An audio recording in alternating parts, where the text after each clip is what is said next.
Hi, students. I wanted to do a review, like oral review, to so you have expected, like you know what I'm expecting for the exam. This exam covers chapter 8, which is mainly gases, and then 9 and 10. So in the gas law chapter is important. So here in gas laws, you need to know what is like properties of gases, and the pressure is area, force divided by area, and some conversion of pressure units. If you look at the sample problem 8.1, if you are able to do those questions, you'll be fine. So basically how to convert psi pressure in psi units to torr, atm units to millimeters mercury, and please practice that problem 8.1. And I want you to familiar with these ideal gas law, Boyle's law, Charles law, and Avogadro's law. So let me give a brief explanation about these laws. So okay, so if you take um, first law, Boyle's law. Boyle's law talk about the relationship between pressure and volume. So we talk about P stand for pressure, V stand for volume. Um, think about not even chemistry. When you think about, you put the you trap a gas and you increase the pressure, what happened to the volume? Volume decrease. So that means pressure and volume has inverse relationship. Increase the pressure, decrease the volume. So you can write this P inversely proportional to volume. So then you can come up with the equation for the two situations. Example, you have the, think about a syringe, you trapped a gas, you have 10 milliliters, you have pressure, just arbitrary value 1. You increase the pressure, then you have less volume, so you can come up with the equation which is P1 V1 equals P2 V2. So this is the Boyle's law equation. And if I ask a question in the exam, this is the pressure 1. So always we talk about Boyle's law when there's a constant temperature and a constant amount of number of molecules. Only the changing factor is pressure and volume.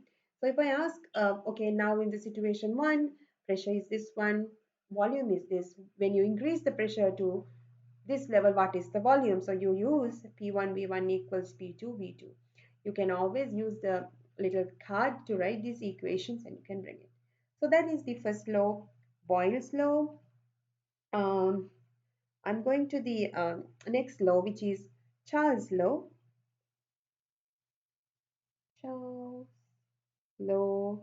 Charles' law talk about relationship between volume and temperature. What do you think about the volume and temperature relationship? Increase the temperature, increase the kinetic movement, right? When you increase the movement. So it's directly proportional. So you can come up with the equation V1 divided by T1 equals V2 divided by T2. So this is the Charles law. The next law I'm talking about, Avogadro's law.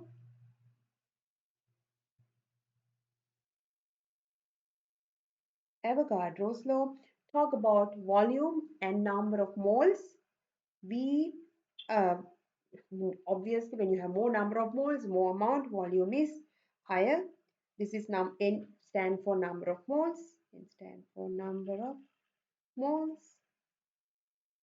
So V1 divided by N1 equals V2 divided by N2. So this is the Avogadro's law. So once we know these three, I'm going to show you the other one, which is the ideal gas law. Let's go to the ideal gas law. Ideal gas law.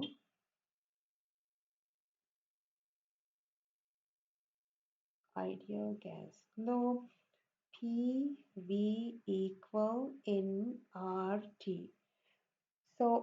P is for pressure, V is for volume, N is for number of moles, R is for gas constant, R is for gas constant, T is for temperature, absolute temperature. You write in Kelvin. So in the exam, I can give you pressure, I can give you volume, and you know gas constant is, you can write it down, it's in your notes, 0.082. Um, so then you can use that, and then temperature, if I give you in the temperature Celsius, make sure you convert into Kelvin by adding 273 degrees so you can find the volume. So, so ideal gas law is that kind of a equation. So you can use like, but if I give you the number of moles, temperature, and then if everything is there, so it's going to be ideal gas law equation. So this is like, if you know these equations, it's going to be very helpful for the exam. And in your PowerPoint, I know there is another thing I have given using density. Um, that equation is, try to learn that equation, but let me explain you really fast that one too. PV equals N is number of moles, right? It's very important. Number of moles given mass divided by molar mass. M divided by uppercase M RT. You know density is mass divided by volume. So you can take um, volume down, and you can take P uppercase M divided by V R T. What is M divided by V? M divided by is density. So you can write, sorry, this is like text line. Okay. So then you can write PM equals density RT. So you can find the density equals um, RT divided by P molar mass, something like that. You can come up with the equation. This is in the PowerPoint. So I have given the last equation. So if you know some explanation, this is for the PowerPoint and for you to do the homework question. But if you know for the exam, Boyle's law, Charles' law, Avogadro's law, and ideal gas equation, that would be very useful. Okay, so so now I'm going to the this one, so which is the so we did the gas thing, gas law, ideal gas law, and then solubility rules is another important thing. I have video, separate video on solubility rules on Erandichem, but let me show you gas and physical properties.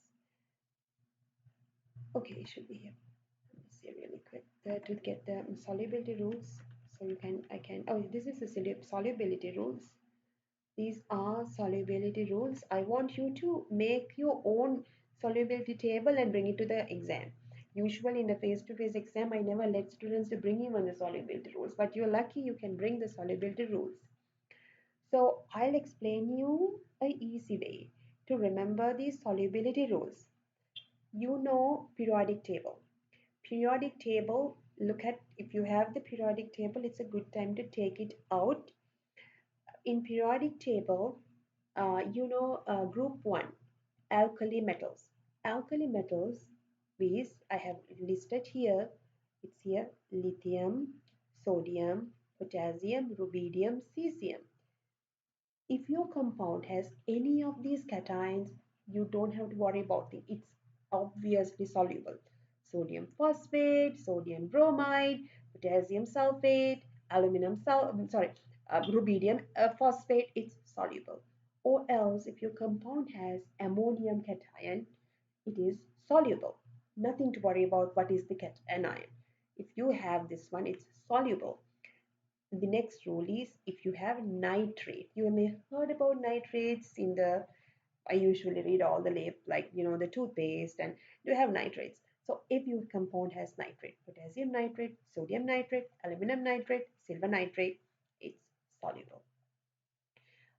So then that's easy part. Now we come to the chlorides, bromides, iodides. These are we call halides, group 7. These compounds generally soluble except If it is combining with silver, mercury, lead, then it's insoluble. Usually sulfate soluble, except silver, um, mercury, lead, calcium, strontium, barium. Usually carbonates, CO3 stand for carbonates, phosphates, chromates, sulfides, insoluble. But if you combine with the group 1, always soluble. Hydroxides, insoluble. But if it is combined with any of these, because I already told you, lithium hydroxide, it is soluble or insoluble. So what is my compound now? Lithium hydroxide, it is soluble. Why it's soluble? Because it is lithium. Lithium is a group 1 group. When it's in the group 1, it's obviously soluble. So that's the another thing. And also I have given in the review to familiar with some compounds. So I said, okay, find the solubility of these. So then it's going to be helpful. Example, let's just look at it. Sodium chloride, what do you think about the solubility? It's obviously soluble because it has the sodium cation. Sodium sulfate, what do you think about the solubility? It is soluble. Barium sulfate, what do you think about the solubility? It is insoluble because sulfate is Mm, no. Sulfate. Let me go back to this one. Sulfate is, so look at the sulfate. Sorry about that. So sulfate, it is sulfate generally soluble, but it's in the with the barium, so it's insoluble. So it's like that. So you need to know, but it's easy in this particular case because you have the table. So that's what I said. Get the use of these. I'm letting you to take the index card, use it. And then when we finish the solubility rules, I have this question. Okay, this question, practice, practice, practice, because I'm not giving exactly same question, but it will be very similar questions in the exam. So you need to know. So let me take my question more time. Let me read the question whenever. So this is my question. Determine a molarity of a solution made by dissolving 36.78 grams of sodium phosphate in water and final volume is 375 milliliters. I am asking to find the molarity and then so first you need to know what is molarity. What is the molarity? Molarity is M stand for molarity, number of moles divided by volume. So in order to find the molarity, volume is already there, right? What is the volume? If you look at it, it's final volume 375 milliliters in molarity equation we usually use in liters. I always tell my students, think about the Coke mega bottle, the big bottle. You say 1000 milliliters, but it's 1 liter. So always when you want to convert smaller one to the bigger unit, you divide it. So it's going to be 0.375 volume. So we know volume. So, but we don't know number of moles.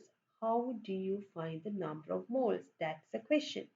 In order to find the number of moles, you all already know moles are given mass divided by molar mass.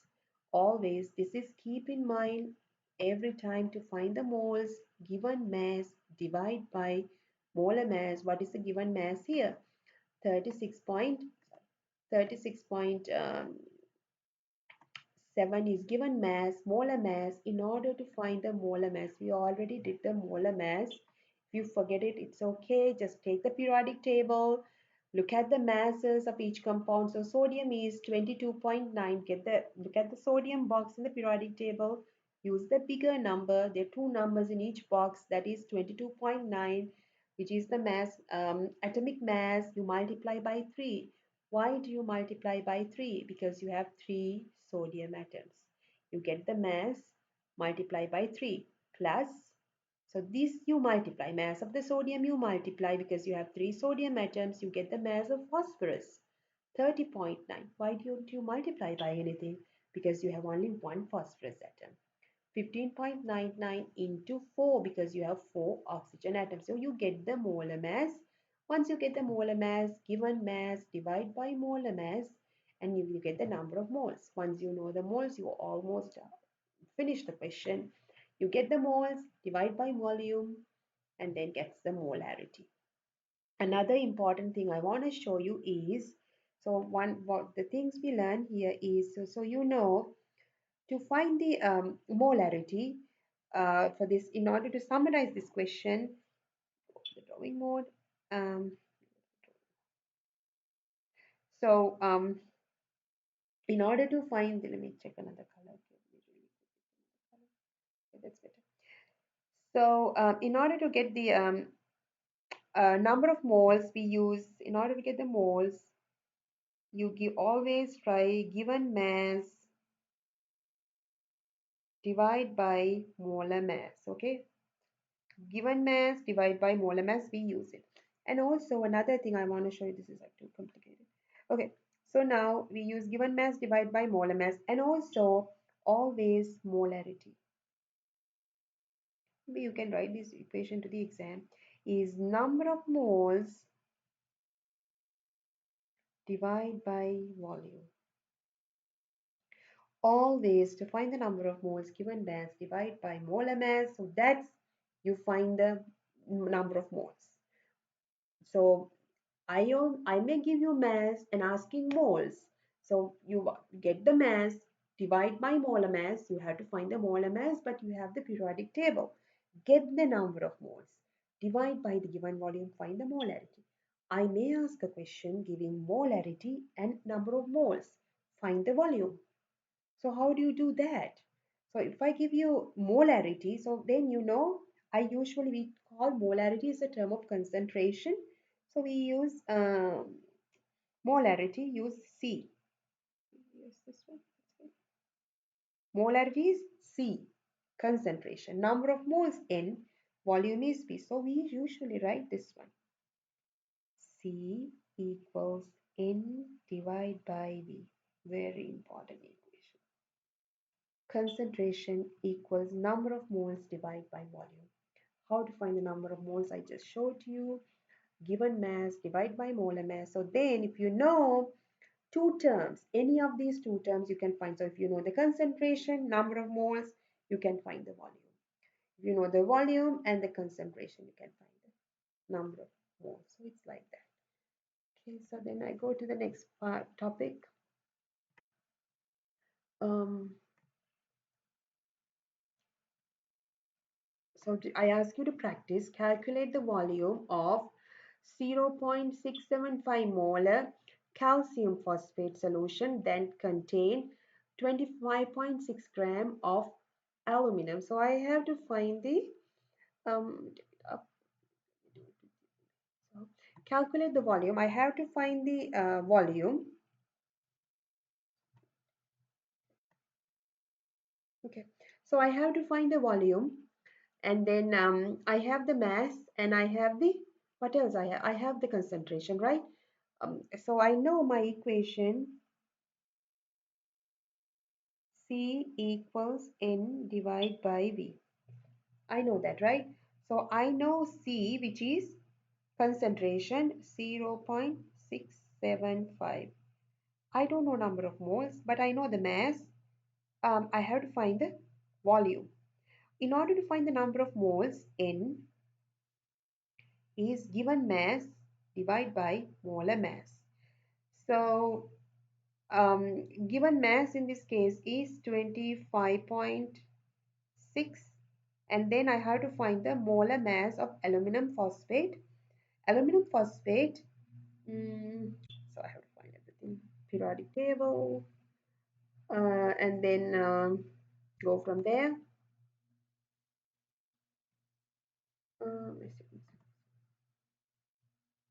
Okay, so aluminum molar mass, let me get my book here.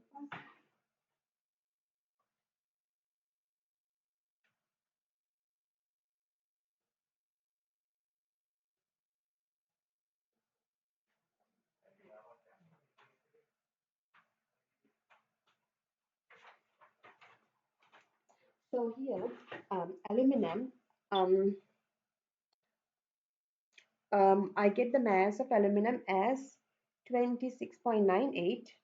So aluminum phosphate, 26.98 plus P is 30.9, oxygen 15.99 into 4.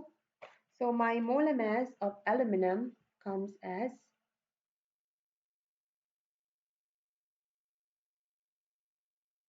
I have to add everything.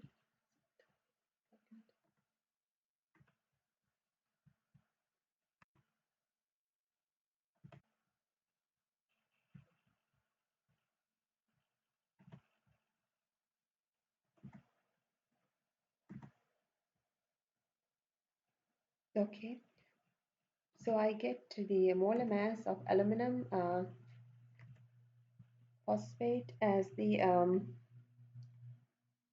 God, so 121.95, and then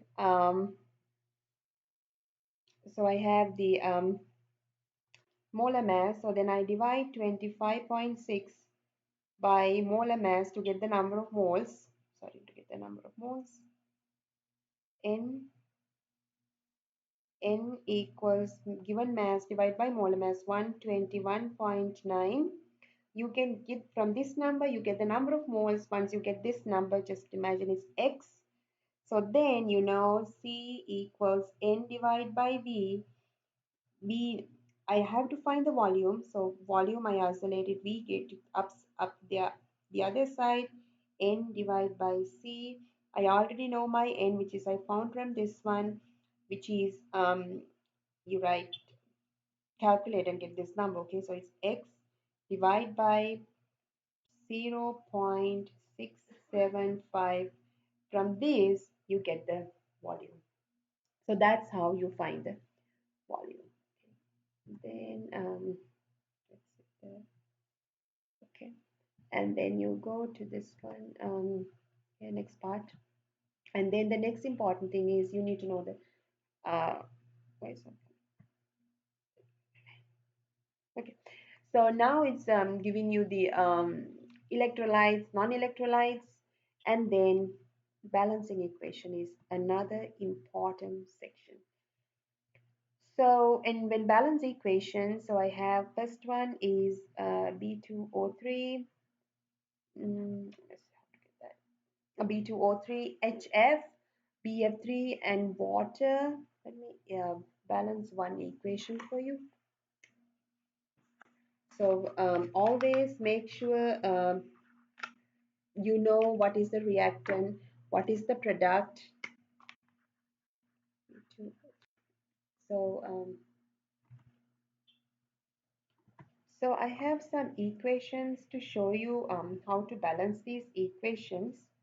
So always in an equation there is a reactant side, product side. So let me get this first equation, which is B2O3.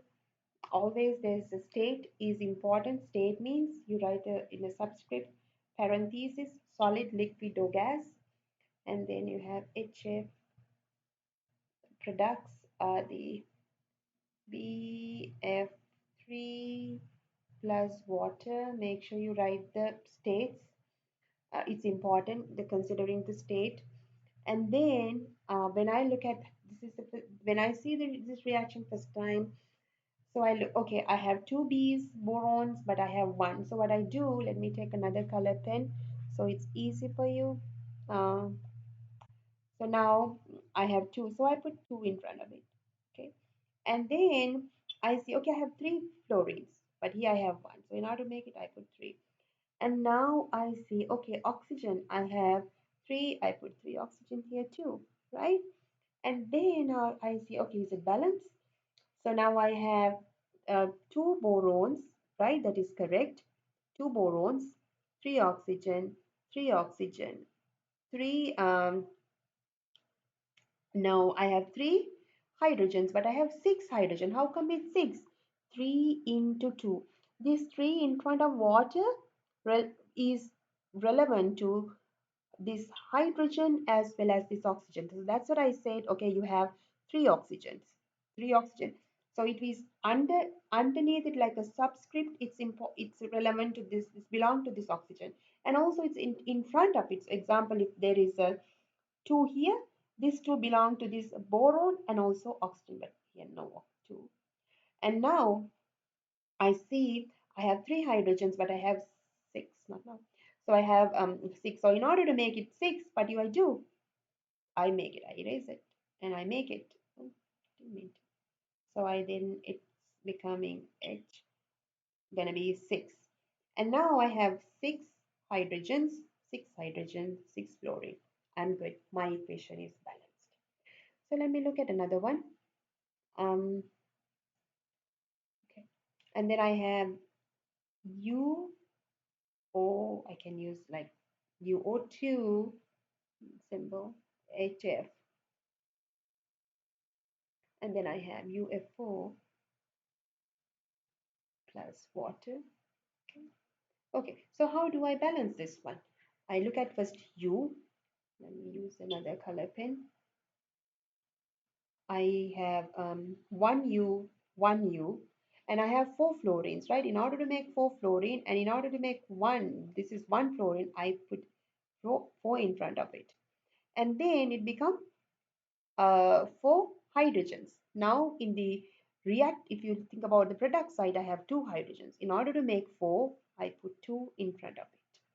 And then I little bit satisfied and I look at the equation again. Okay, one U.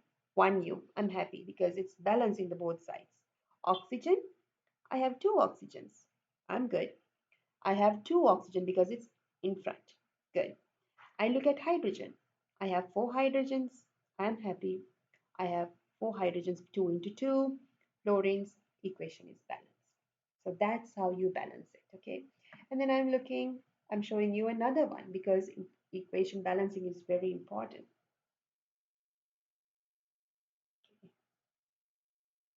So I go with CH4, um, Cl2, CCl4 plus HCl. It's too big. Okay. Let's start. Okay. So I have CH4 and then I have Cl2 and I have CCl4 and I have HCl. It's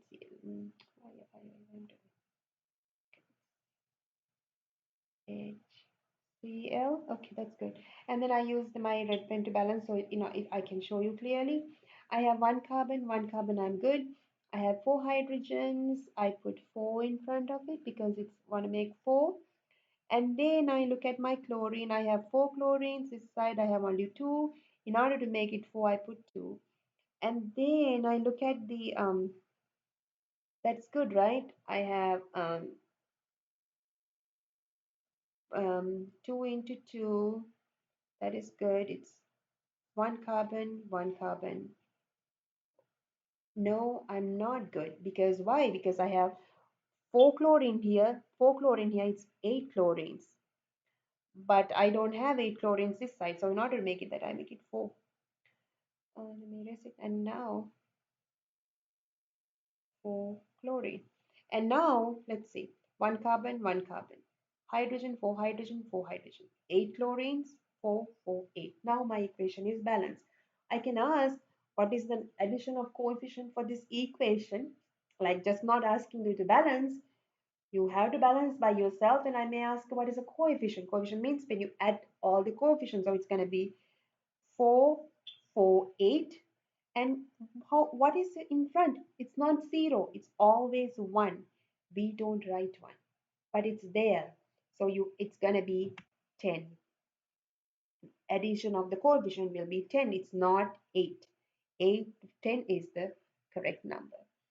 So now I'm going back to my the last part of the review. So you need to know the balancing equation. please study metal displacement reaction. I may give you several equations and ask identify the metal displacement reaction, identify the precipitation reaction. Precipitation reaction, you should have always solid in the product side. You know, in equation you have this is the reactant side, this is the product side. Reactants, product side, you must have the solid. Okay, and then that's about it. And I wish you good luck. Hope this video will helpful for you.